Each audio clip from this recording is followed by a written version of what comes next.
Ya. ¿Se ve la diapositiva? Sí, doctor. Sí, doctor. Sí, ya. Perfecto. Buenas noches, entonces. Bueno, gracias por su tiempo, pues, y vamos a tratar de afinar algunos detalles ya para previo a su examen de mañana, ¿no? Bien. Vamos a tocar algunos casos clínicos, porque así nos han pedido, son similares, y ahí vamos a tratar de ver los aspectos teóricos, ¿no? Que son importantes para poder resolverlo, pues, ¿no? Las cosas, los puntos claves, los datos claves, los datos importantes para poder resolver los casos, ¿no? Y bueno, y de todas maneras ahí se va repasando teoría. Bien, empezamos. Miren, en este caso, el primer caso es de varón de 32 años que no tiene antecedentes patológicos, es una persona relativamente joven, consulta por fiebre. Bueno, ya la fiebre nos da un dato ya de alguna enfermedad infecciosa, ¿no? Bueno, además cefalea, mialgias, artralgias intensas, la piel roja, ¿no? Enrojecimiento de la piel, puntos rojos, sangrado en las encías, sangrado, ¿no? Y al examen febril, esa febril, con petequias en miembros inferiores, abdomen y un rash cutáneo generalizado.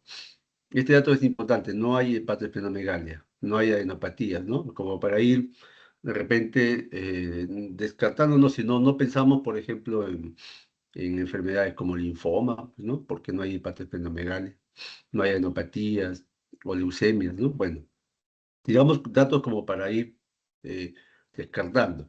En el hemograma, y esto es clave, ¿no? El hemograma tiene leucocitos normales, 7800, hemoglobina también normal, o sea, no hay cambios en la hemoglobina ni en los leucocitos, y las plaquetas sí están disminuidas, ¿no es cierto? Las están disminuidas ya. Entonces tenemos una plaquetopenia.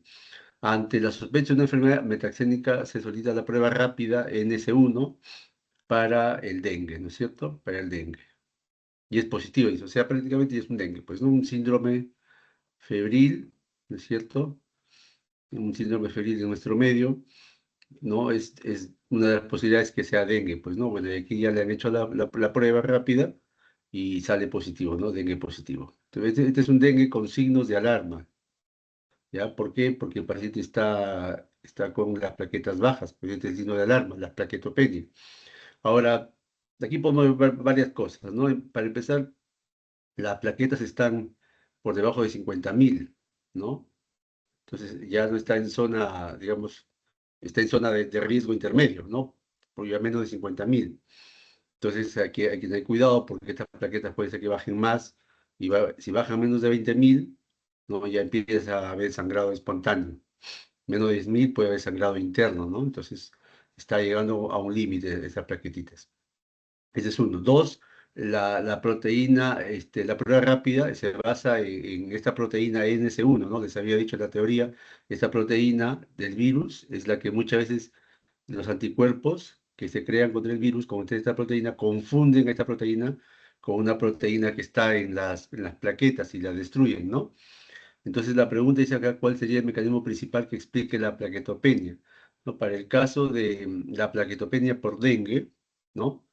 Entonces, generalmente es un mecanismo inmunológico, ¿no? Por reacción cruzada, es decir, se forman anticuerpos, ¿no? Contra el virus NS1, pero esos mismos anticuerpos también destruyen a una proteína que está en la membrana, en la superficie de las plaquetas, ¿no? Entonces, eso se llama reacción cruzada.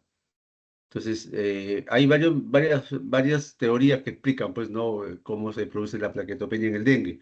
La citotoxicidad directa por el virus sí está considerada como un mecanismo, pero no es el principal, porque acá es el mecanismo principal, ¿ya? Entonces, ¿podría explicar esto? Sí. Agregación plaquetaria y destrucción. No, esto no se produce en el dengue, ¿ya? O sea, la agregación plaquetaria, o sea, formar como trombos, esto no se produce en el dengue. Destrucción por reacción cruzada por anticuerpos contra NS1, este sería el mecanismo principal. Vamos a poner tres.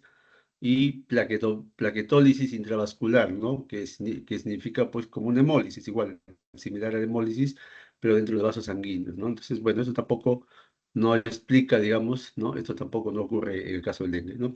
La citotoxicidad directa, sí, la destrucción por reacción cruzada, y hay otro mecanismo que no le he puesto acá, pero que es o sea, la inhibición del crecimiento de las plaquetas a nivel de la médula ósea. También es un mecanismo, pero no es muy frecuente.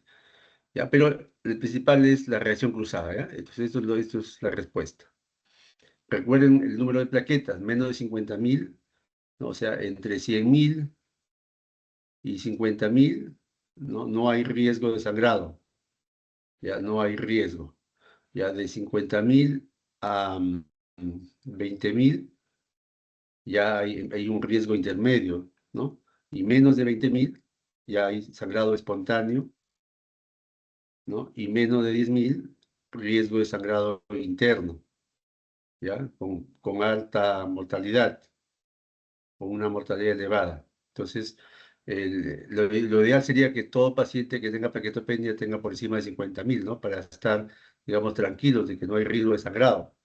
Pero este paciente ya tiene 36.000, así que puede haber sangrado. Y por eso tiene el sangrado en las encías, pues, ¿no? Que se explicaría. Bien. Eh, Otra cosa aquí, ¿no? Pues solamente tenemos ese tipo de plaquetopenia.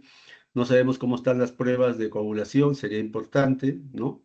Porque en este caso, si es un dengue que produce plaquetopenia, las pruebas de coagulación deben estar normales. Ya, o sea, no va a haber alteración de la hemostasia secundaria, simplemente va a estar alterado el número de plaquetas, o sea, va a haber una alteración de la hemostasia primaria, ¿ya? Acá está alterada la hemostasia primaria, o sea, el número de plaquetas nada más. No está alterada las pruebas de coagulación, ni la función de la plaqueta, solo el número de plaquetas nada más, ¿no? Ese es otro aspecto que podríamos rescatar en este caso. Bien, el siguiente caso. Si hay preguntas, alguna cosa, por favor me preguntan nada más y ya yo les respondo, ¿no? Si es que hay alguna duda o algo que no quedó claro. Bien, varón de 55 años, sin antecedentes, tampoco es una persona ya de 55, sin antecedentes patológicos, dice, y ya 2 meses, miren, más tiempo, 2 meses tiene gingivomorragia, hematomas en todo el cuerpo.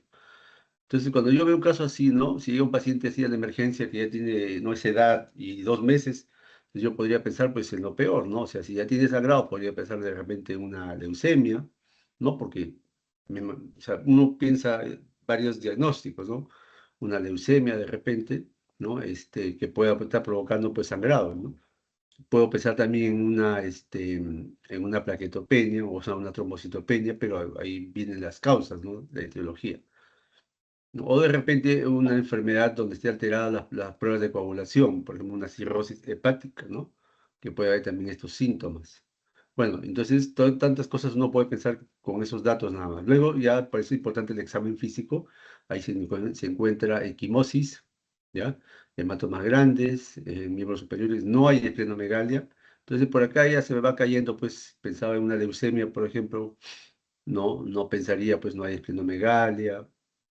La cirrosis también produce hiperesplenismo, esplenomegalia. Se van cayendo esas posibilidades diagnósticas. Luego vemos el examen del laboratorio. Los leucocitos están normales, ¿ya? Pero tiene anemia el paciente, está con 8 de hemoglobina, miren, y las plaquetas están bajas también, ya están llegando a 20.000, o sea, un riesgo de sangrado ya pronto, ¿no? Este paciente puede ser un sangrado espontáneo. Pero aquí hay un dato importante, ¿no? Que es ya prácticamente el diagnóstico, ¿no? Test de Coombs positivo. ¿Ya? Entonces, esto es básico. Entonces, tenemos un paciente con disminución del número de plaquetas, o sea, plaquetopenia, ¿no? Tenemos el test de Coombs positivo, ¿no? Y es un adulto de 55 años más o menos, ¿no? Entonces, el test de Coombs ya me dice que podría ser una enfermedad, ¿no? En las plaquetas. Cuando aquí pregunta cuál es el diagnóstico probable, trombocitosis esencial. Ojo, trombocitosis no es disminución de plaquetas, ¿no? Ya también tiene disminución. La trombocitosis es más bien aumento del número de plaquetas. Aumento del número de plaquetas. Espérense un momentito, a ver. Se salió. A ver. Este lápiz que tengo no lo domino mucho. Ya. Entonces tiene aumento de plaquetas. Aumento de plaquetas, trombocitosis esencial. Esa es una de las patologías que hemos visto. Recuerden que nosotros vimos la alteración del número de plaquetas. Dos vimos, ¿no? La plaquetopenia, ¿no? Y la trombocitosis. Trombocitosis, ¿no? Entonces, la plaquetopenia hemos visto el PTI, la púrpura trombocitopénica idiopático inmune, y hemos visto el PTT, ¿no? La púrpura trombocitopénica trombótica. Y de la trombocitosis hemos visto la primaria o esencial, que este es un problema de médula ósea, y hemos visto la secundaria, ¿no? Que es gente reactiva, ¿no? Que esta no requiere de tratamiento, nada. Entonces, aquí, si yo veo trombocitosis esencial, yo sé que este no es disminución, aquí hay disminución y aquí hay aumento. Entonces, esta no, pues no puede ser. La trombocitosis esencial es una trombocitosis también llamada primaria, una enfermedad de médula ósea, ¿no es cierto? Está alterado el gen JAK2, ¿qué más, no? Produce trombos. Generalmente las plaquetas son mayores al millón, ya superan tranquilamente el millón de plaquetas. Es una de sus características, ¿no? Y bueno, los trombos es, digamos, la causa principal, ¿no? Trombos en la arteria o en las venas de mortalidad, ¿no? Entonces, esta enfermedad, pues, no es, definitivamente. El test de Q no tiene nada que hacer ahí de la trombocitosis esencial. Luego, para la leucemia mieloide aguda, miren, ¿no? O sea, otra enfermedad. ¿Qué podría tener? Les dije inicialmente que podría, por los hematomas, ¿no? Podría ser la anemia, tiene caída de la hemoglobina y de las plaquetas, o sea, una visitopenia. Entonces yo podría pensar en una leucemia, ¿no? Pero el test de Coombs salió positivo, pues, o sea, esto me cambia todo el panorama. Entonces, en la leucemia mieloide aguda, bueno, lo que nosotros buscamos es pancitopenia, ¿no es cierto? El hemograma hay pancitopenia, caída de las tres series. ¿Ya? Recuerden bien eso, ¿ah? Porque ya están así las preguntas. Pancitopenia, ¿qué más? Y los blastos, pues, ¿no? Los blastos, mayor o igual al 20%, en médula ósea y en sangre, ¿no? En médula ósea pueden ser más, incluso hasta 90%, pero basta que sea mayor o igual al 20%, ya es leucemia aguda, ¿no? Pancitopenia, blastos, ¿no? Mayor al 20%. Entonces, puede haber, pues, esplenomegalia, puede haber otros hallazgos, pero estos son los principales, ¿no? La mieloide aguda. Ahora, si es la leucemia mieloide aguda, el subtipo M3, o la llamada también leucemia promielocítica, recuerden acá los bastones de Auer, ¿ya? Y la tinción es mieloperoxidasa positiva, también. Esa es leucemia. Entonces, tampoco esto no tiene nada que ver ahí. Luego tenemos sí, púrpura trombocitopénica inmune. Ahí tenemos, pues, la caída, ¿no? Primero la púrpura. La púrpura son las lesiones que hay en la piel. Ahí tenemos gingivorragia y hematomas. Cumple. Luego, trombocitopénica, la caída de las plaquetas. Inmune, el test de Coombs, positivo, ¿no? Entonces, test de Coombs positivo, entonces esta sí sería la enfermedad, ¿no? Y sobre todo, es un paciente adulto. En los pacientes adultos, la púrpura del PTI se hace crónico. Entonces este paciente de repente ya está haciendo cronicidad, ¿no? Tiene 2 meses todavía, pero ya es a diferencia de los niños, que es benigno, que es autolimitado, dura pocos días, en los adultos el PTI dura más tiempo. Entonces, esto sí cumple, ¿no? Una púrpura trombocitopénica inmune, pero lo sacan ustedes del test de Coombs. Y un síndrome mielodisplásico, que parece bastante a la leucemia, ¿no? Igualito pancitopenia, ¿ya? Pancitopenia. Bueno, esto no es las clases, ¿no? Pero para que lo diferencien nada más. Blastos, sí hay blastos. Blastos, pero menos del 20%, por si acaso. ¿Ya? Y pancitopenia, ¿no? Entonces, eh, se parece mucho a la leucemia, pero los blastos es la diferencia. ¿Ya? Y el test de Kuhn no tiene nada que ver acá tampoco. Entonces, no es síndrome mielodisplásico. La respuesta sería un PTI. ¿Ya? Un PTI. Muy bien. ¿Qué más? Ahí estamos revisando aspectos de teoría, por si acaso, la desaprovechando. A ver, esto ustedes me van a decir. Una mujer de 25 años, mía joven, presenta urgencias, llega a urgencias porque está con equimosis y petequias. O sea, tiene signos de sangrado mucocutáneo, que es la equimosis, las petequias, los hematomas, la gingivomorragia también son signos de sangrado mucocutáneo. Y generalmente esos signos nos dicen pues que hay un problema en las plaquetas. Ahora, la causa es lo que nosotros decimos. ¿Cómo será? ¿Solamente será plaquetas? ¿O será un problema periférico, central? Pues ahí ya tenemos que pensar. Entonces, así viene la paciente, ¿no? Que tiene quimosis, petequias, gingivorragia. Entonces nosotros, los médicos, tenemos que hacer el hemograma y encontramos porque tiene una hemoglobina de 3, está muy bien. Leucocitos también normal, miren. Y tiene plaquetas disminuidas, ojo, plaquetas disminuidas. ¿De acuerdo? Y este dato es clave. Tiene los tiempos de coagulación normal. O sea, la prueba de coagulación está normal. Entonces yo les he dicho, ¿no? Cuando las plaquetas están disminuidas, hay que ver, ¿no? Si es parte de la hemostasia primaria, ¿no? Entonces, en la hemostasia primaria solamente están las plaquetas disminuidas, ¿ya? Solamente las plaquetas nada más. Pero en la secundaria, en la hemostasia secundaria, están disminuidas las plaquetas, más está alterado el perfil de coagulación en la secundaria. O sea, puede estar las plaquetas disminuidas, pero también el perfil de coagulación puede estar alterado. En este caso, el tiempo de protrombina puede estar alargado. ¿Ya? Igual, el tiempo parcial de tromboplastina activada también puede estar activado, ¿no? Entonces puede haber incluso otros elementos, ¿no? Fibrinógenos, etc. Pero en este caso el TP, ¿ya? Entonces el TP está normal, dice acá. Entonces, ¿por qué es importante? Porque con eso, como está normal, no está, la que está alterada es solamente las plaquetas nada más, o sea, está alterada la hemostasia primaria. ¿Ya? Entonces, eso es básico, pues, porque acá dice, ¿cuál es la sospecha diagnóstica? A ver, ¿cuál cree que sea propósito? ¿Un PTI? ¿Ya? Este es el PTI, perdón, PTI, una trombocitopenia aislada, el PTT, o una trombocitopenia secundaria lupus. ¿Cuál cree que sea? A ver. La 1, Solo tengo. Ah, escucho. La 1, la 2, la 3, la 4. la 1 sería. Dígase.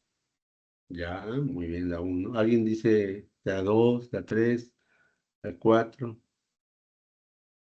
Bueno, sí, pues tiene razón, sería la 1, ¿no? ¿Por qué razón? Pues no, porque, miren, bueno, no tenemos muchos más elementos, pero el hemograma en sí no está alterado, ¿no? Entonces, hay un algoritmo que también les he puesto ahí en las diapositivas, ¿no? Cuando en el hemograma yo tengo los glóbulos blancos normales, ¿no? Las plaquetas, perdón, los glóbulos rojos normales, y solamente están alteradas las plaquetas.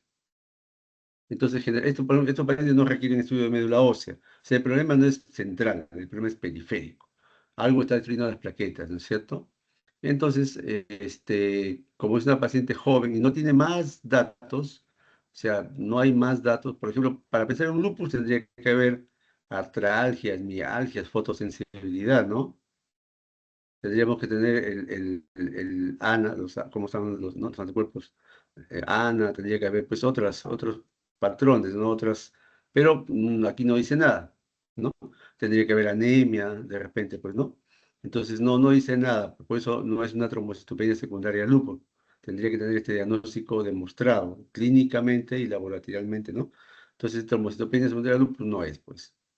El PTT que ya es una enfermedad, lo vamos a ver por ahí un caso, es una enfermedad más aparatosa, ¿no? Generalmente tiene una pentada de signos, ¿no? Pero no todos están, pero hay que ver cuáles, pues fiebre, ¿no es cierto? Temperatura aumentada, fiebre, falla renal, ¿no? Las plaquetas disminuidas, la anemia hemolítica también está presente, ¿no? Y problemas en el sistema nervioso central también. Pues, o sea, es un paciente, el PTT es un paciente bastante complicado, afectado, pacientes graves generalmente que están en una unidad de cuidados intensivos, porque tienen alteraciones severas, pues, ¿no? Sobre todo el sistema nervioso central. Y esta paciente no tiene más que equimosis, ¿no? Entonces, para pensar en un PTT, primera instancia no tiene más elementos clínicos, ¿no? Y además tiene que haber anemia hemolítica, o sea, el paciente tiene que estar ictérico, tiene que tener ¿no?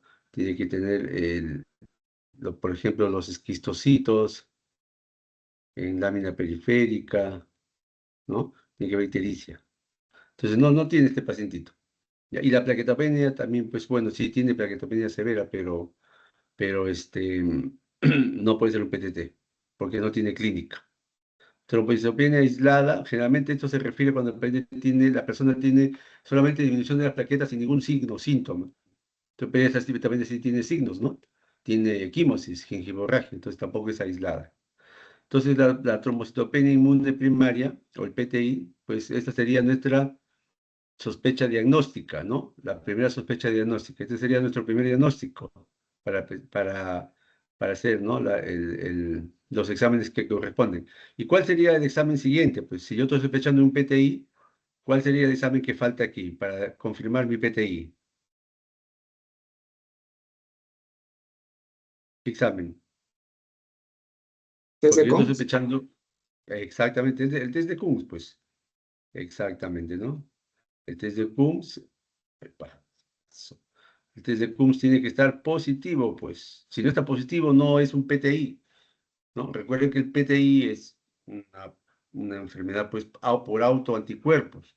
Entonces tiene que estar el test de Coombs positivo, pues. Entonces, así llegan los pacientes. Entonces, ustedes le piden su hemograma y si está, ¿no? Sospechándose un PTI por la edad, que es joven, ¿no? Entonces, y no hay otras causas que le expliquen. Entonces le piden, pues, test de Coombs, si sale positivo, ya tienen el diagnóstico de enfermedad, ¿ya? Muy bien. Ahora, la paciente está con plaquetas bajas, ¿no? Pero no está descompensada hemodinámicamente. Aparentemente está bien la paciente. Entonces, de repente, ella no va a ser candidata para hacer una terapia agresiva, o sea, con plaquetas, con esteroides, con inmunoglobulinas, ¿no? Eso se reserva para los casos, para los PTI severos, que ya lo vamos a ver. Entonces, a paciente sí hay que, de todas maneras, pasar la observación. Sí le podemos poner plaquetas porque ya está menos de 10.000. Hemos dicho que menos de 10.000 plaquetas hay riesgo de sangrado interno y una mortalidad elevada. Por lo tanto, si es un PTI y esta paciente sí tiene sangrado, quimosis, ¿no? Petequias y hay gingivomorragia, entonces yo tengo que ponerle plaquetas acá. Entonces aquí el tratamiento es ponerle plaquetas, transfusión de plaquetas. ¿Y cuánto le pongo? Generalmente un paquetito, un concentradito de plaquetitas aumenta 10.000, ¿no? Entre 5.000 a 10.000 las plaquetas, así te aumenta. Entonces, si tiene 9.000 y yo lo quiero sacar de esa zona de alto riesgo, llevarla por lo menos a 50.000. O sea, tendría que ponerle unos 4 a 5 concentrados de plaquetas, porque cada uno me debe hasta 10.000. Entonces yo le indico 4 a 5 concentrados de plaquetas, ¿ya? Con la esperanza de que me debe pues lo máximo, el 10.000. Si le pongo 5 y me deba 10.000, o sea, 50.000, más 9.000 ya tendría ya casi 60.000 plaquetas, o sea, aparentemente ya estaría más protegida, pues, ¿no? Entonces la idea es sacarla de esa zona de riesgo. Muy bien. Esta pregunta es interesante. Dice, ¿en cuál de las siguientes circunstancias está indicada la transfusión de plaquetas? Ojo, plaquetas, esteroides e inmunoglobulinas, o sea, toda la terapia completa, en un paciente que ya tiene diagnóstico de PTI. ¿Cuál de estos estaría indicado? A ver, miren, si vemos plaquetas, aquí hay 5.000 plaquetas, es el más bajo me parece, sí, 7.000 plaquetas, 11.000 plaquetas, 50.000 plaquetas y 80.000 plaquetas. Entonces yo estaría tentado pues al caso número uno, ¿no? La respuesta número uno, diría, pues ya tiene 50.000. Sí, pero vemos lo demás, no tiene anemia, por ejemplo, o es una anemia leve, ¿no? La presión está bien, la frecuencia cardíaca está normal, entonces este paciente no está descompensado, ya no tiene anemia, entonces solamente tiene plaquetopenia, entonces solamente acá le indicaría, porque ya está menos de 10.000, le indicaría transfusión de plaquetas, ya, le indicaría plaquetitas de transfusión.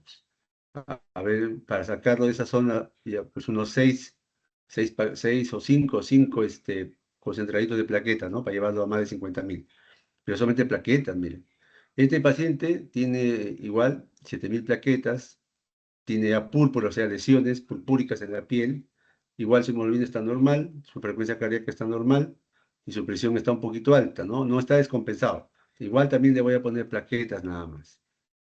Este paciente tiene 11.000 plaquetas, también está bajo. Melenas, ojo, ya la melena ya no es una púrpura. Miren la diferencia. Aquí púrpura es equimosis, petequias, hematomas en la piel. O, ¿no? A veces gingivomorragia, a veces también epistaxis. Pero este paciente ya tiene melena, o sea, este paciente ya hizo un sangrado interno, ¿no? Con 11.000 plaquetas, mire, ya tiene anemia, ya, la presión está baja, está chocado este paciente y tiene taquicardia. Entonces, este paciente sí está descompensado. Entonces, en este paciente sí vamos a ser agresivos, plaquetas, le podemos poner hasta glóbulos rojos, ¿no? En algunos casos, bueno, esto es opcional según el valor de la hemoglobina, ¿no? Pero puede ser, pues, ¿no? Esteroides, sí le ponemos esteroides y le ponemos inmunoglobulinas, ¿ya? Entonces, aquí sí le damos todo el paquete completo. A este paciente sí. El cuarto paciente tiene 50.000, ya está en el límite de las plaquetas, ¿no? Aquí yo la verdad que me quedaría tranquilo, pero hay solamente epistaxis, nada más, o sea, un sangrado leve, presión, frecuencia y hemoglobina están normales. Entonces solamente le podría, yo aquí no le pondría nada, ¿no? Le tomaría un control más bien de plaquetas para ver si caen, ya le pongo un poco de plaquetas si es necesario, pero si no, lo dejo ahí. Entonces no requiere nada, este quiere observación nada más. Y el último paciente tiene 80.000 plaquetas, aquí ya no le ponemos plaquetas, ¿ya? Aunque tenga anemia, miren, 8 puntos, tiene una anemia moderada, la presión y la frecuencia están normales, solo tiene una anemia, claro, tiene plaquetopenia, ¿no? Leve, y tiene anemia moderada, pero no requiere plaquetas, ¿no? Entonces, la, la indicación absoluta para poner sangre es hemoglobina menos de 7, ¿ya? Menos de 7. Ya, si es cardíaco, menos de 8, pero en este caso no dice nada, pues, ¿no? Entonces, tampoco, no le ponemos nada a este paciente, igual lo observamos. Entonces, la respuesta sería, pues, la 3, ¿no? El paciente que tiene melenas, ¿no? Que además de plaquetopenia está descompensado, tiene sangrado interno, ¿no? Y aquí abajo está la terapia completa. Esteroides. Ah, a este paciente, como está grave, le pondríamos esteroides endovenoso, por si acaso. Metil, prednisolona, ¿ya? Le ponemos en pulsos. Ya saben, ya es 1 gramo más o menos por día, por 3 días, ¿no? Esos no son los pulsos de metilprednisolona, ¿cierto? Le ponemos metilprednisolona, gamma-globulinas, ¿no? Y acá faltó plaquetas, ¿no es cierto? Transfusión de plaquetas si el número lo amerita. Muy bien, esa sería la respuesta, ¿no? Aquí tenemos un jovencito, miren, de 13 años, que después de un proceso viral tiene petequias, y en el examen no se encuentra nada más que las petequias en el abdomen y tiene las plaquetas 90.000. Entonces, este paciente tiene plaquetopenia, pero no está en zona de riesgo. Por lo tanto, no le voy a indicar plaquetas. Como tiene petequia y es niño, entonces yo sospecho, ¿no? Una enfermedad tipo PTI, ¿no? Tendría que pedirle un test de Coombs para ver cómo está, ¿ya? Si sale positivo, es un PTI, pero es un niño, pues, ¿no? Y los niños son benignos, las enfermedades se autolimitan solas, ¿no? Autolimitadas, y generalmente no requiere tratamiento. Lo único que se hace es, pues, observar al paciente, ¿no?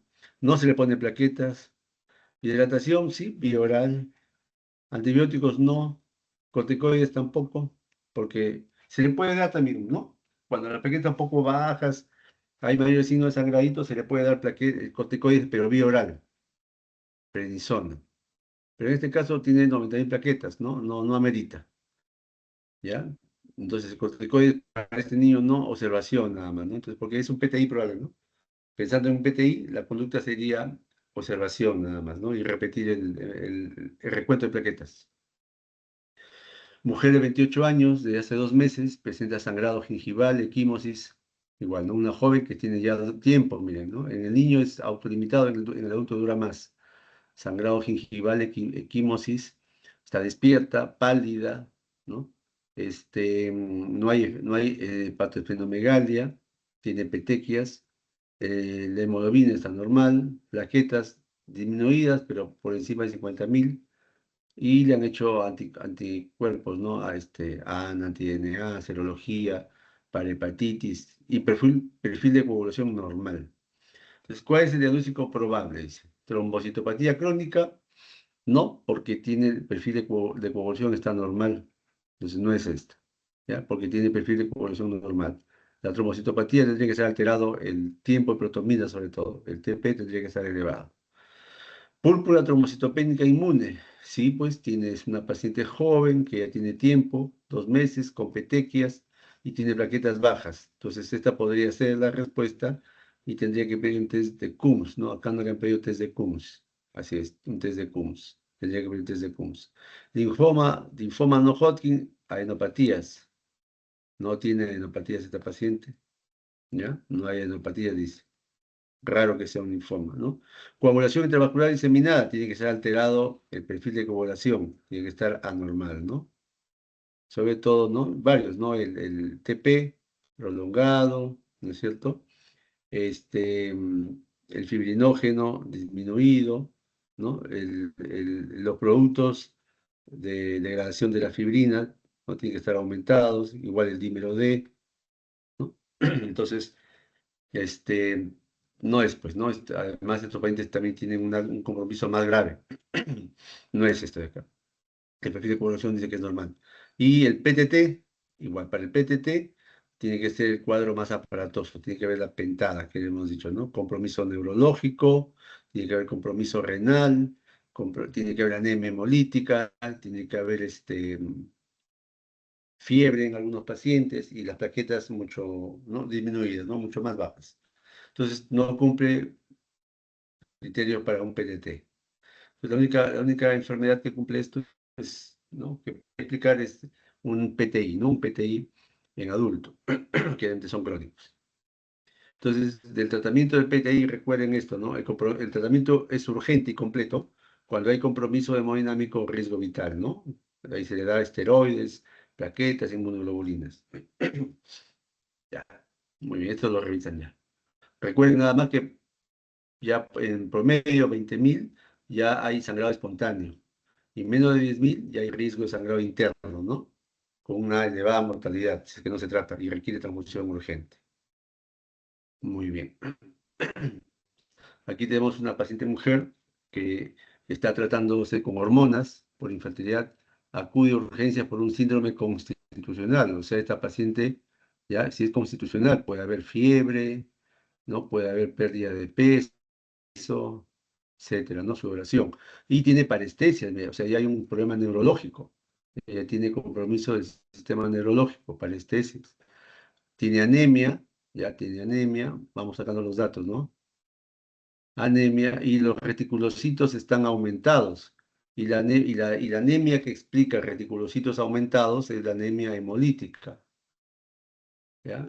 Ya ustedes han hecho esa clase precisamente. Entonces, anemia hemolítica, retículos aumentados. Aquí está el 10%, cuando lo normal es máximo 2%. Significa que su cuerpo está reaccionando a pérdida de glóbulos rojos, a hemólisis, pues anemia hemolítica. Plaquetas bien disminuidas, miren, 5.000, leucocitos normales, la LDH está aumentadísima. Otra característica de la anemia hemolítica, ¿no? La LDH aumentada, ¿no? ¿Qué más? La aptoglobina también es una proteína que está disminuida en la anemia hemolítica. Perfecto, ¿no? Entonces, no está ictérica, pero bueno, pues hay LDH aumentada. El test de Coombs directo negativo. Y el test de Coombs negativo me descarta, ¿dónde está? La 3, ¿no? El PTI. No es PTI, porque el test de Coombs es negativo. ¿Ya? Entonces, y pruebas de coagulación normales. Las pruebas de coagulación normales me descarta coagulación vascular y diseminada. Acá el TP está alto. Y acá está normal, dice, en el caso. Síndrome de Evans. Síndrome de Evans es anemia, ¿no? Y anemia hemolítica, anemia autoinmune, anemia, ¿no? Y más plaquetopenia, ¿ya? Pero son generalmente autoinmunes. Y tiene que tener el test de Coombs positivo. ¿Ya? En este caso, el test de Coombs negativo, así que no es tampoco síndrome de Evans, ¿ya? Porque el paciente sí tiene anemia, tiene plaquetopenia, pero no es autoinmune, porque el test de Coombs es negativo. Y el síndrome de Evans tiene que ser autoinmune, así que no es tampoco. ¿Ya? Anemia hemolítica autoinmune, ya está bien, pero no es, y las plaquetas porque han bajado, ¿no? Entonces aquí faltaría, pues, anemia hemolítica autoinmune, ¿no? Eh, Pero, perdón, esta anemia hemolítica está bien, pero no es autoinmune, pues, ¿no? Porque el test de Kuhn es negativo. Ahí es un tipo de anemia hemolítica, pero no autoinmune. ¿Ya? Entonces, recuerden que hay anemias hemolíticas congénitas, adquiridas, algunas autoinmunes, otras no autoinmunes, ¿no? Entonces, en este caso, aquí dice anemia hemolítica autoinmune, pero el test de Kuhn es negativo, así es que no es esta de acá tampoco. ¿Ya? Muy bien, entonces la única que cumple es, digamos, la 5, ¿no? Es un PTT, ¿ya? Porque tiene compromiso neurológico, síndrome constitucional, hay anemia, hay signos de anemia hemolítica, ¿no? Plaquetopenia, o sea, tiene casi toda la pentada. Entonces, lo único que falta nada más es que esté el riñón fallando, pero acá no dice nada. Pero ya tiene por lo menos 4 de 5, ¿no? Entonces, este es un PTT y hay que iniciar inmediatamente plasmaféresis, que es el tratamiento de elección en pacientes con púrpura trombocitopénica trombótica. Muy bien. Entonces acá nos guiamos en la pentada, ¿no? La pentada de signos característicos del PTT. El test de Coombs negativo, recuerden, eso nos descarta el PTI, y las pruebas de coagulación normales nos descarta la coagulación vascular diseminada, el CID, ¿no? Perfecto. El test de Coombs negativo nos descarta tanto el PTI como el síndrome de Evans, ¿no? El test de Coombs negativo. Muy bien. Paciente de 67 años de edad, este es un señor mayor, toma ciclopidina, que es un antiagregante plaquetario, actúa de emergencia por astenia, cefalea, ictericia, ictérico ya, petequia, o sea, hay compromiso de plaquetas, y debilidad en miembros inferiores. Igual, ¿no? Es un paciente que tiene ictericia, ¿no? Tiene debilidad y compromiso neurológico, está el sistema neurológico afectado, tiene anemia, ¿ya? Tiene anemia. Y como tiene ictericia y tiene anemia, tengo que descartar que sea anemia hemolítica. ¿Y cómo lo descarto? Sigo revisando y tiene reticulocitos aumentados. Entonces, así es una anemia hemolítica. ¿De acuerdo? Anemia hemolítica. Entonces, a mí tiene anemia hemolítica, tiene plaquetas disminuidas, ¿no es cierto? ¿Qué más? Dice además acá que tiene estas células, ¿no? Llamadas esquistocitos. Bueno, que no son células, ¿no? Son glóbulos rojos rotos, signo de hemólisis, y tiene esquistocitos, ¿no? Los estudios de coagulación son normales. La urea elevada, ahí está, entonces sí hay falla renal también. Hay falla renal. Ya prácticamente está completo. 1, 2, 3, 4, 4 de 5, ¿no? No hay fiebre nada más. Entonces tiene, de la pentada, tiene 4. Entonces, suficiente como para diagnosticar un PTT. El diagnóstico sería un PTT. Pero, ¿qué es lo que ya, digamos, dice así a ciencia cierta que es un PTT? Los esquistocitos. Recuerde que los esquistocitos son glóbulos rojos que están rotos. Ya se ven así, rotos, ya no se ven completos, no se ven así como uno los ve, ¿no? En una lámina. Se ven así rotos, fragmentos de ese glóbulo rojo. Esos son los esquistocitos. E indican microangiopatía, o sea, el problema a nivel de los vasos sanguíneos pequeños, ¿no? Microangiopatía. ¿Ya? Muy bien, la LDH también está aumentada, otro signo de hemólisis. Para hemólisis, bueno, no es la clase, pero aprovechemos, ¿no? Para hemólisis para anemia hemolítica tiene anemia, ¿ya? Tiene anemia para anemia hemolítica. Tiene bueno, la hemoglobina baja, tiene la LDH aumentada, tiene los reticulocitos, ¿no? Aumentados, tiene la bilirrubina indirecta, miren, alta, entonces ahí es una ictericia, también tiene ictericia el paciente, ¿no? Por bilirrubina indirecta, entonces tiene todos los criterios para decir que tiene una hemólisis, una anemia hemolítica. Pero además, si yo sumo anemia hemolítica más plaquetas bajas, entonces tengo que descartar un síndrome de un PTT, ¿ya? Un PTT. El test de Kuhn es negativo, o sea, no es autoinmune. Esta enfermedad generalmente no es autoinmune. Muy bien, entonces aquí el diagnóstico sería una púrpura trombocitopénica trombótica, ¿no? Los trombos son, digamos, lo que causan, son trombos de plaquetas, lo que causan la emisión de las plaquetas, ¿no? Aplasia medular. No, pues la aplasia medular es pancitopenia.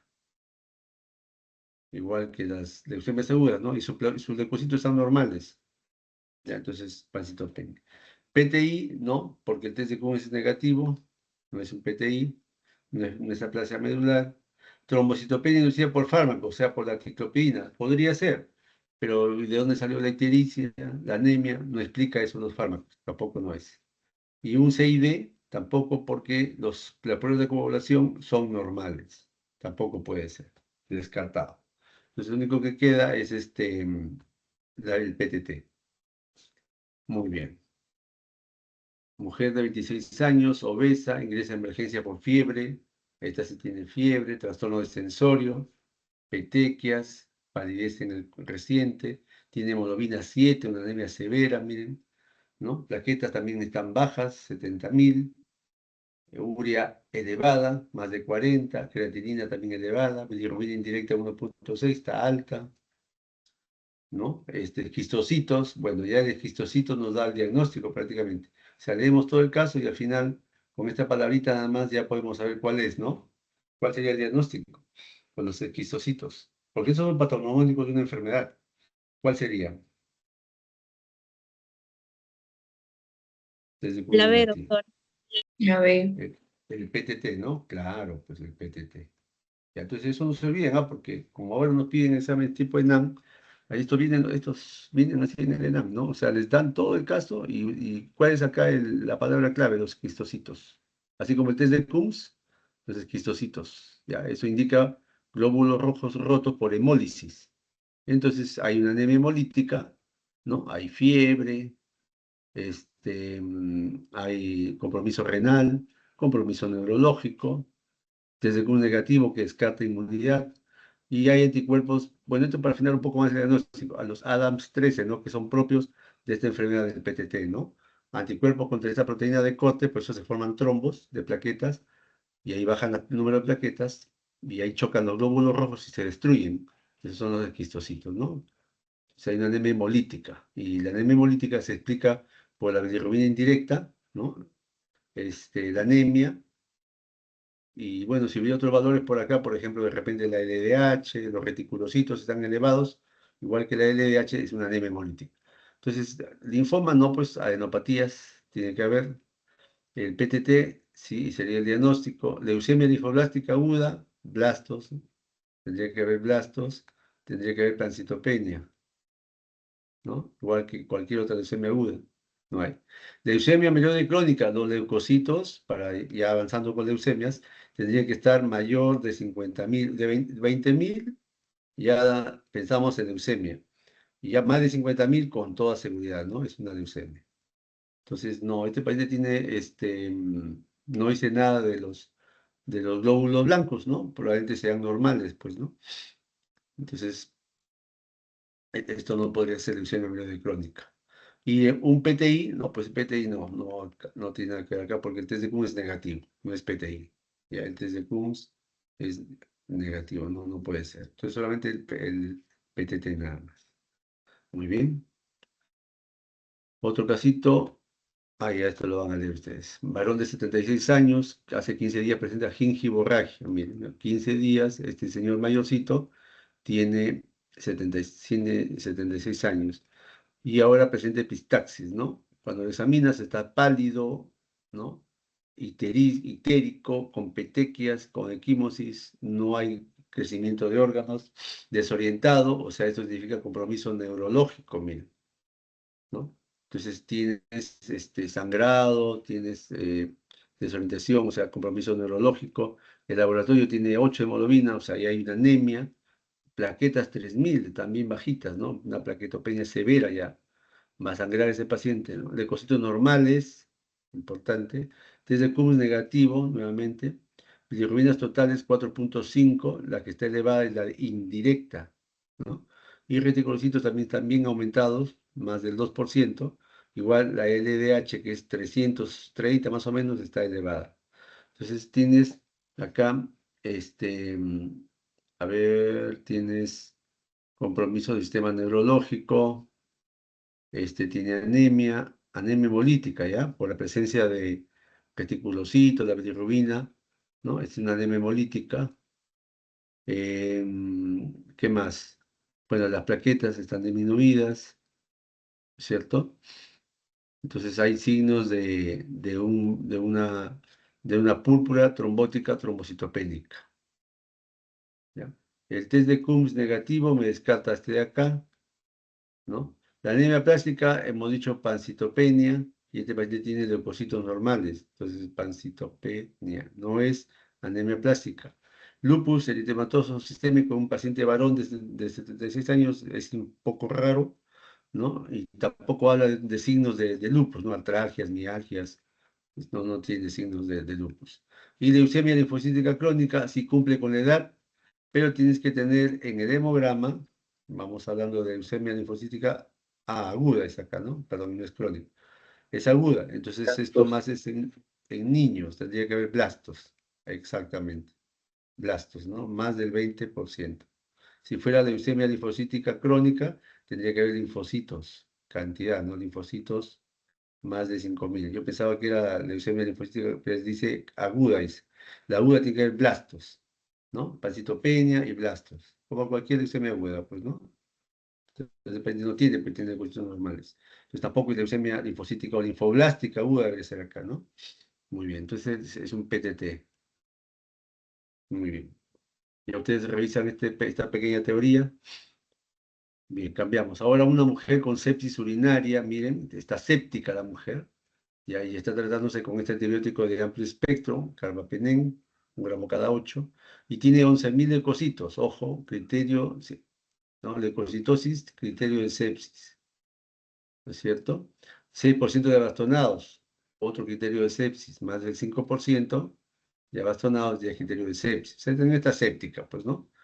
Hemoglobina 12 normal y plaquetas 800.000. O sea, ya más bien aquí ya voló de plaquetas. Tiene más de 500.000 plaquetas. Entonces, cuando un paciente tiene las plaquetas aumentadas, les he dicho, ¿no? Aumentadas, hay que ver, ¿no? Si es esto se conoce como trombocitosis, ¿no? Trombocitosis. Primaria.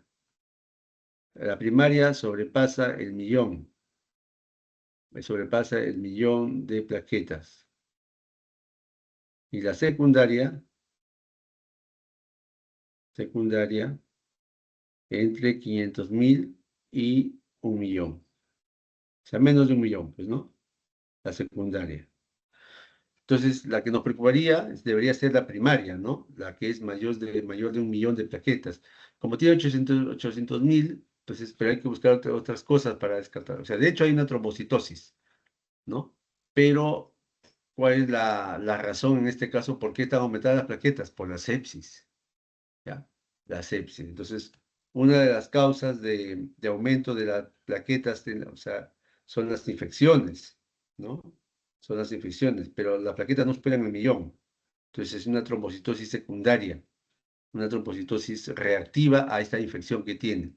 Por lo tanto, este tipo de trombocitosis secundaria o reactiva no requiere tratamiento. ¿De acuerdo? O sea, esta sería la respuesta. Plasmaféresis no tiene nada que hacer acá. Estudio de médula ósea, no, porque no es la central, ¿no? El estudio de médula ósea es cuando la trombocitosis es la primaria. Ahí sí requiere estudio de médula ósea. Frotis de sangre periférica, ¿no? No sería tampoco digamos, la conducta en ese momento. Y menos corticoides. Entonces aquí solamente no requiere tratamiento, o sea, no requiere tratamiento de las plaquetas, lo que requiere es tratamiento de la infección urinaria que tiene. Eso sí hay que tratarla. Mejorando la infección urinaria, las plaquetas van a descender. Ya, entonces es una trombocitopenia secundaria o reactiva, se llama esto. Esta paciente, a ver, tiene 55 años, está con cefalea, tipo migrañosa, dolor, rubicundez, hinchazón de manos y pies, pérdida de fuerza en mi cuerpo derecho, ¿no? Duró 6 horas.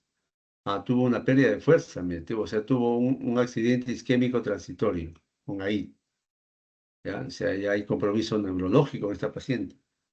Ya tiene las manos y pies rubicundos, hinchados, dolorosos, equimosis en la piel del tórax y abdomen. No se evidencian signos neurológicos o sea, ya había pasado pues 6 horas. Y en la analítica se observa leucocitos 10.000, 10.000, normal, hemoglobina 12, normal, y plaquetas 1.800.000. Entonces, si recordamos el cuadrito anterior, si ya sobrepasa el millón, es una trombocitosis primaria. Ese sería el diagnóstico, ¿ya? El TP5 está normal, pero el tipo de sangría normal. Ecografía abdominal tiene esplenomegalia. Entonces, una de las características de la trombocitosis primaria, igual que la policitemia vera, es la esplenomegalia. Esplenomegalia. Son enfermedades crónicas, pues. Y la biopsia de este caso revela hiperplasia e hipertrofia de megacardiocitos, que son las células que producen plaquetas. Y le hacen un estudio citogenético y tienen el famoso JAK2 mutado. Esa es otra de sus características de la trombosis, ¿no? Y de las dos, realmente, las dos tienen el gen JAK mutado, ¿no? El JAK2 mutado. Entonces aquí, polistemia vera no es, porque aquí tendría que estar aumentado los glóbulos, el hematocrito, la hemoglobina, y trombocitosis esencial sí, pues no, la primaria, porque tiene el gen JAK, tiene esplenomegalia, tiene las plaquetas más de 1.000.000, sí es entonces, ¿no? Trombosis venosa periférica, bueno, el gen JAK no tiene nada que ver con la trombosis venosa periférica. La trombosis venosa periférica es una enfermedad por insuficiencia de las venas nada más, ¿no? En cambio, este paciente tiene pues compromiso neurológico, o sea, signo de trombosis en una de las arterias cerebrales, pues por eso que ha hecho ese accidente isquémico transitorio. Pero el gen JAK es lo que confirma la enfermedad, ¿no? Muy bien. ¿En cuál de los siguientes tipos de leucemia el uso del imatinib es el elemento clave, ¿no? ¿Cuál de las leucemias? Y eso deben saberlo ya. Ya eso sí lo saben y es una pregunta hecha, ¿no? ¿En qué enfermedad se usa? ¿Cuál de ellas? ¿La 1, 2, 3, 4? La 2, doctor.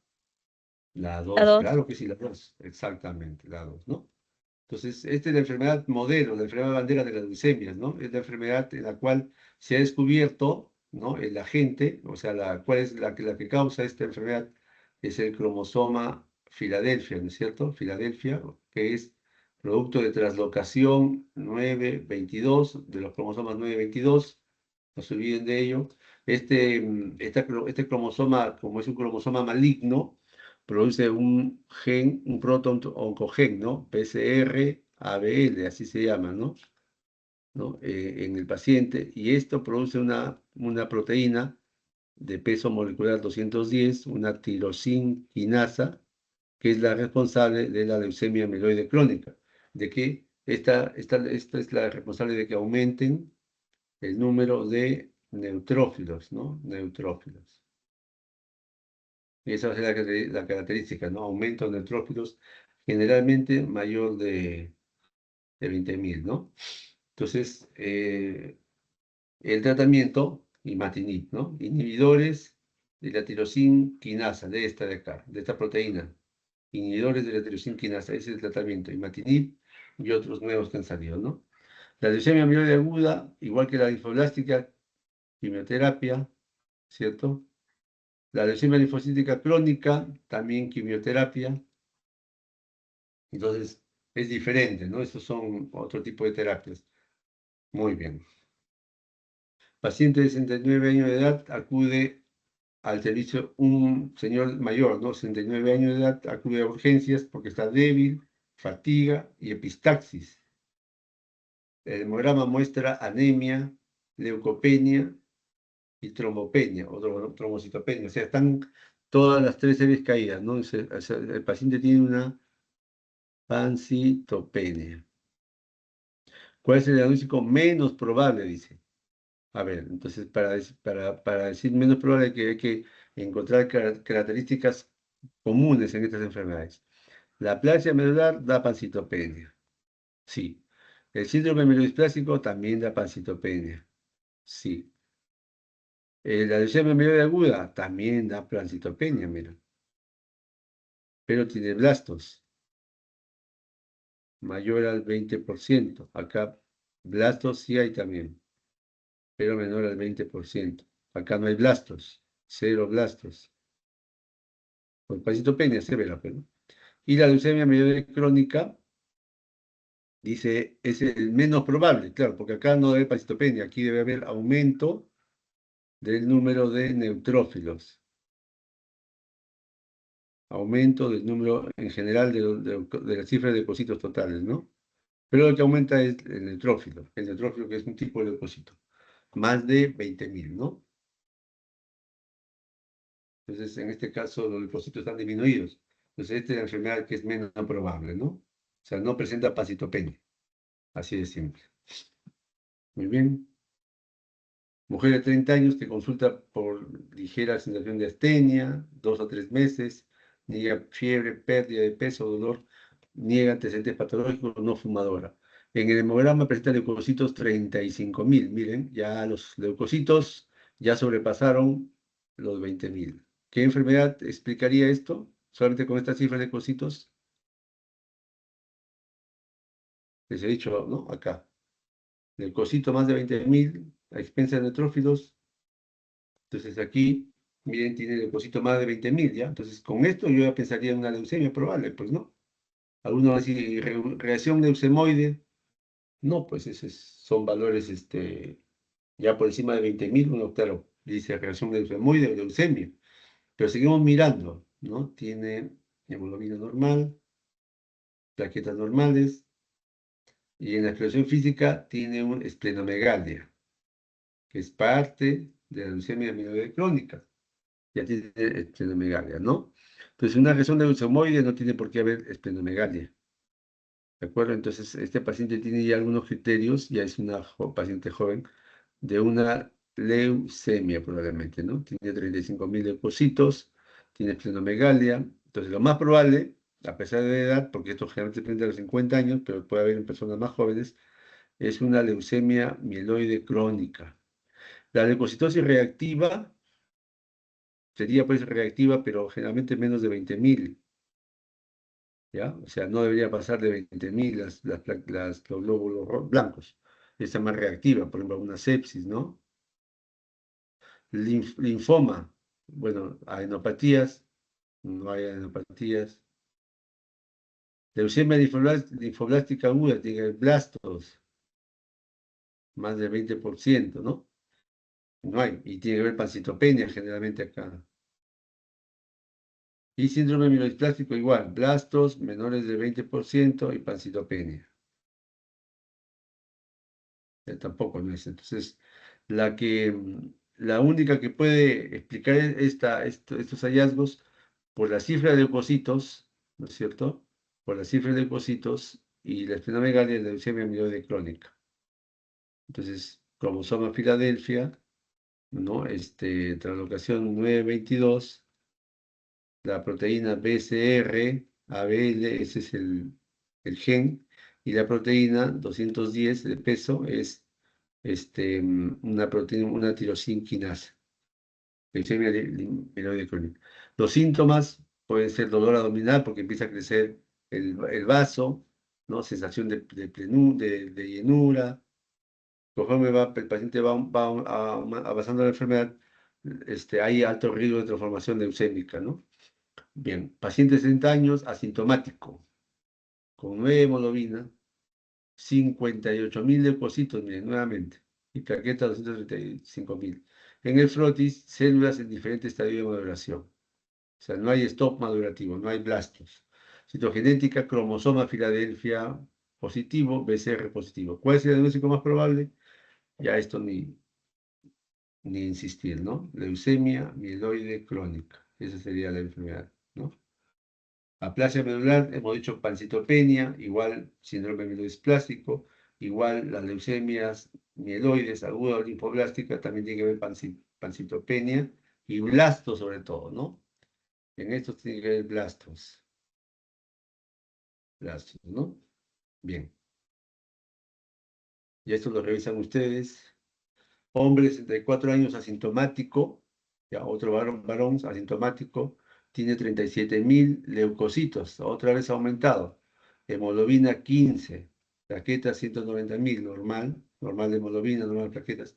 En la exploración no se aprecian adenopatías, ojo, no hay adenopatías ni organomegalias, o sea, el vaso ni el hígado grandes. Entonces, con 37.000 yo podría pensar en una leucemia amiloide crónica, pero en la leucemia amiloide crónica generalmente hay esplenomegalia, y acá dice que no, tiene, entonces no creo que sea leucemia amiloide crónica. Se hace una extensión de sangre periférica y se observan las sombras de Gumpel. Puf, ya ni hablar. Ahí está. Este es el dato clave. ¿De acuerdo? De todo el caso, se olvidan lo demás y solo se concentran en sombras de Gumprich. Esta enfermedad solo aparece en la leucemia linfocítica crónica. ¿Ya? ¿Qué significa? Son rotura de los glóbulos, de los linfocitos B. ¿Ya? Entonces, ¿cuál es el diagnóstico más probable? Virosis, no produce esto. Leucemia amiloide crónica, tampoco. O sea, no hay esplenomegalia y las sombras de Gumprich no se presentan en la leucemia amiloide crónica, pues, ¿no? La leucemia linfática crónica, sí, esta sería la respuesta. Mielodisplasia, ya saben que es pancitopenia. Y ahí tiene leucocitos aumentados más bien. Entonces, la enfermedad sería leucemia linfática crónica. ¿Ya? Por edad. Entonces recordemos que esta enfermedad es de los viejitos, 76 años de edad, se debe a linfocitos B sobre todo, ¿no? Para el diagnóstico tenemos que tener linfocitos mayor de 5.000 o mayor de 5% de los leucocitos totales, ¿ya? Y si le hacemos un frotis, las sombras de Gumbrich, ¿no? Que son estas de acá. Ese es patognomónico. Estos pacientes suelen hacer infecciones y eso les causa la muerte de las infecciones. ¿Ya? Bien. Una de sus características, a pesar que acá dice no se aprecian, es que sí puede haber adenopatías, pues, ¿no? Esta enfermedad se puede presentar con adenopatías. No todos los pacientes, pero sí se puede presentar con adenopatías. Varón de 74 años con historia de infecciones respiratorias, ¿ya? Entonces, un caso de que se enferma a repetición, pérdida de peso, astenia, adelgazado, pálido, ya tiene adenopatías y abdomen esplenomegalia, ¿no? Entonces, esto ya habla de enfermedades crónicas. Examen de laboratorio, leucocitos 30.000, pero el 80% son linfocitos. O sea, tiene más de 24.000. Linfocitos B generalmente tienen más de 24.000. Diagnóstico ya. ¿Ya? Entonces, un varón mayor de 70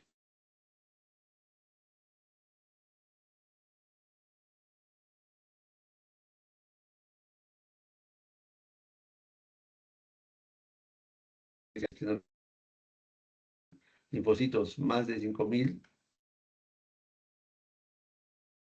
el diagnóstico de leucemia linfocítica crónica. Leucemia linfocítica crónica.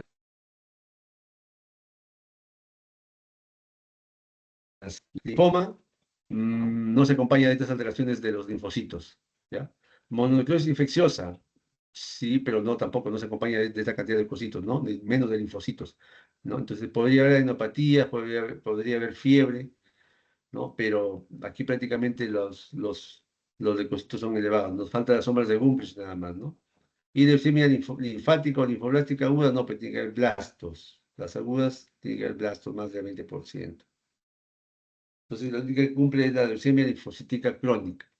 Otro criterio que faltaría, las sombras de Gumprich, ¿ya? Las sombras de Gumprich son también patognomónicas de estas enfermedades. Paciente varón de 82 años, adenopatías en el cuello, axilas, tiene 150.000 leucocitos, de los cuales, miren, el 90% son linfocitos, cantidad superior largamente a los 5.000. Y ese es el diagnóstico, pues, de leucemia linfocítica crónica. Tiene un poco de anemia, le diagnostican leucemia linfocítica crónica, estadio C, o sea que sí va a requerir tratamiento. El A no requiere tratamiento, solamente se observa. El B y el C requieren tratamiento. ¿De acuerdo? Entonces, ¿cuál sería el tratamiento de elección ahí? Pues no. Como es un paciente que es adulto, en los adultos se les da generalmente un fármaco nada más, quimioterapia, pero con un fármaco, ¿no? Y corticoides, pues, ¿no? Ese es el tratamiento, quimioterapia combinado con corticoides. Esa es la terapia para la leucemia linfocítica crónica, ¿no?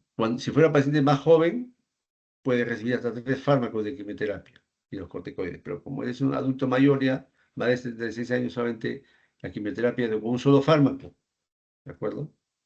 Muy bien, esa sería la respuesta entonces, pues. Y eso lo revisan ustedes. Con esto creo que vamos a terminar. Mujer de 43 años consulta por cansancio, gingivorragias y petequias. Ya, joven, mira, 43 años, con sangrados, tiene anemia, trombocitopenia y leucopenia. O sea, prácticamente una pancitopenia, ¿no? Y pancitopenia podría ser una leucemia aguda. Entonces, le hacen un aspirado urgente medio de la ósea en el que encuentran infiltración masiva de elementos de blastos. Pues masiva significa más del 20%. Y bastones de Auer. Ah, bacán. Bastones de Auer en el citoplasma. Ya ese es, que ese es cantado, pues, ¿no? Este diagnóstico es una leucemia mieloide aguda variante M3 o promielocítica. Promielocítica.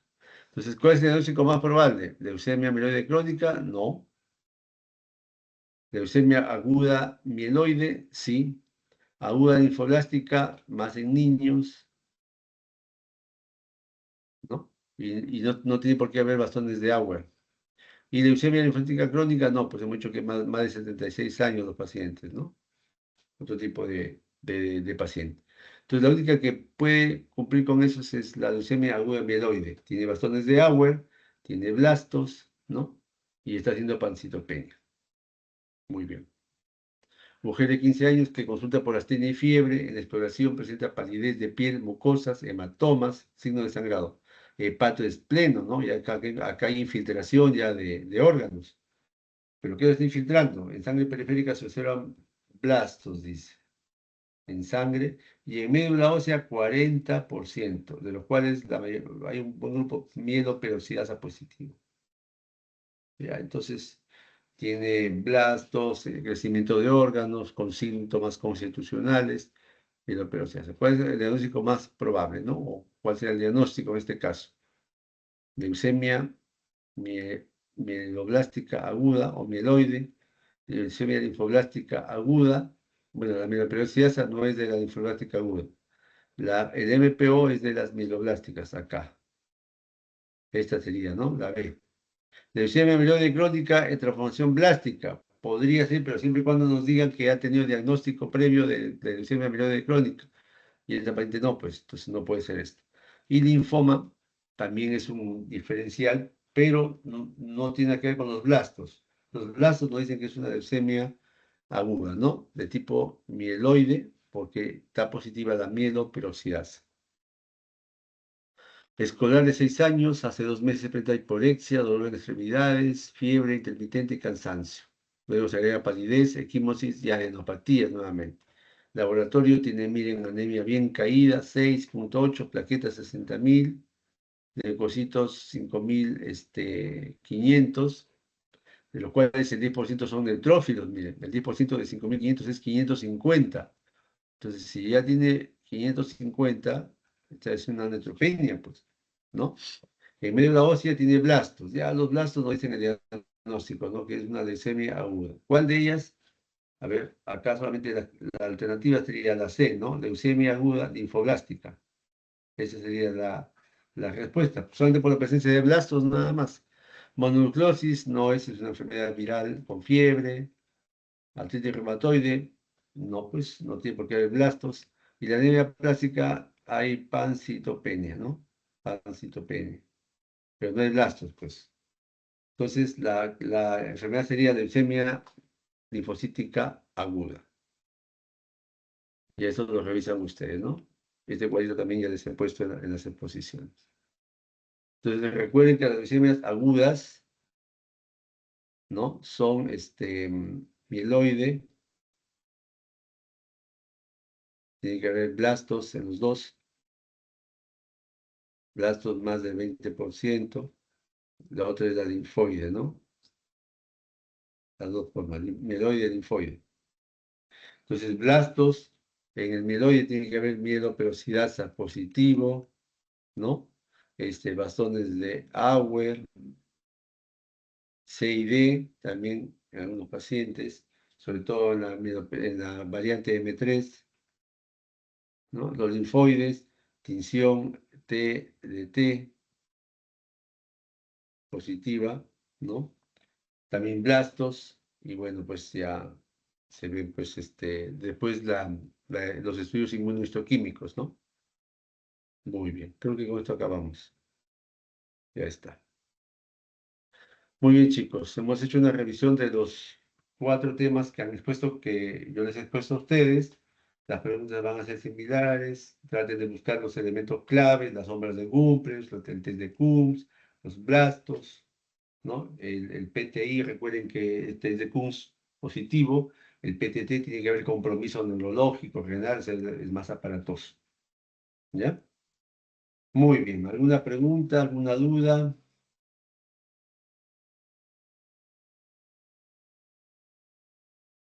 ¿Se ha entendido? Todo claro, doctor.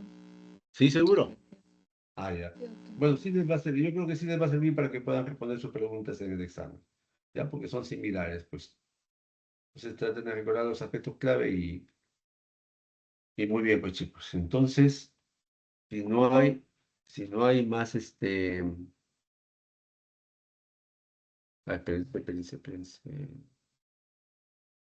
eh, Si no hay mayores cositas, entonces ya damos por terminada esta, este repaso y que tengan un buen examen, jóvenes. Muy bien, pues. Muchas Muchas gracias. gracias, doctor. Muy Gracias, bien, doctor. pues. Muy bien, pueden ir saliendo. Muchas gracias. Buenas noches con todos. Que tengan un